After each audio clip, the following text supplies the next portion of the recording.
Ramai orang fikir mereka boleh buat semua benda sendiri.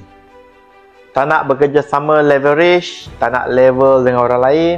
Tapi realitinya buat seorang-seorang. Mungkin dapat 100, tapi kalau kerjasama boleh dapat 1000.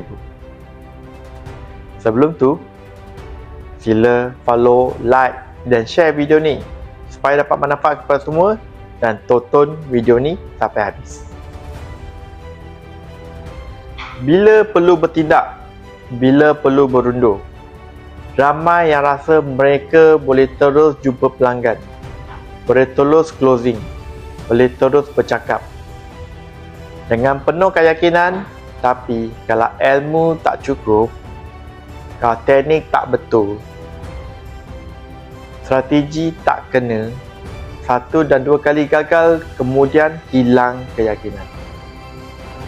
Ramai yang nak tahu, kadang-kadang langkah ke belakang sekejap boleh buat korang lonjak lebih tinggi. Bayangkan seorang leader yang sebenarnya hebat dalam cakap, tapi dia tak paksa diri dia buat benda lain yang dia tak mahir. Akhirnya hasil dia biasa-biasa saja. Kenapa tak fokus saja kelebihan yang dia ada dan jadi pakar dalam bidang itu?